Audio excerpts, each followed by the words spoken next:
നമസ്കാരം. ജനശബ്ദം ന്യൂസിന്റെ വിദേശ വാർത്തകളിലേക്ക് സ്വാഗതം. വാർത്തകൾ വായിക്കുന്നത് ആൻസി ജോർജ്.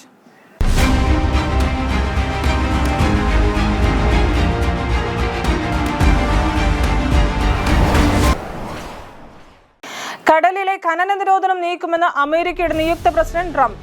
അധികാരമേൽക്കുന്ന ആദ്യ ദിവസം തന്നെ അത് ചെയ്തിരിക്കും. പ്രസിഡന്റ് ജോ ബൈഡൻ നിരോധനം ഏർപ്പെടുത്തിയ സമുദ്രത്തിലെ ഖനന പ്രവർത്തനങ്ങൾ പിൻവലിക്കാൻ കോടതിയെ സമീപിക്കേണ്ടി വരുമെങ്കിലും ആദ്യ ദിവസം തന്നെ ആ തീരുമാനം പിൻവലിക്കുമെന്ന് ട്രംപ് പറഞ്ഞു.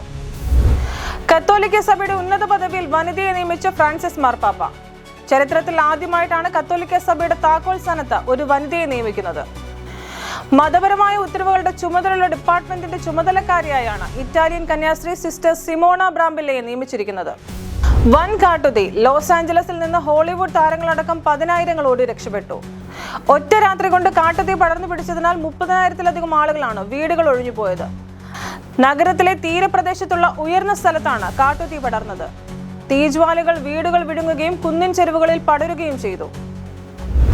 ഒമാനിലെ പുതിയ ഇന്ത്യൻ അംബാസഡറായി ഗോദാവർത്തി വെങ്കട ശ്രീനിവാസനെ നിയമിച്ചു. കാലാവധി പൂർത്തിയാക്കിയ അംബാസഡർ അമിത് നാരങ്ങിന്റെ ഒഴിവിലേക്കാണ് ഗോദാവർത്തി വെങ്കട ശ്രീനിവാസ് എത്തുന്നത്. മലയാളി റിയാദിൽ കുഴഞ്ഞു വീണു മരിച്ചു. ആലപ്പുഴ ചാരുമൂട് വേടകപ്ലാവ് സ്വദേശി 50 വയസ്സുള്ള സുരേഷ് ദാമോദരനാണ് താമസ സ്ഥലത്ത് മരിച്ചത്. പ്രഭാത ഭക്ഷണത്തിന് ശേഷം സാധനം വാങ്ങുന്നതിന് പുറത്തേക്ക് പോകാൻ തയ്യാറാകുന്നതിനിടയിൽ കുഴഞ്ഞു വീഴുകയായിരുന്നു. 10 വർഷമായി സൗദി കാർപ്പറ്റിൽ ഇലക്ട്രീഷ്യനായിരുന്നു.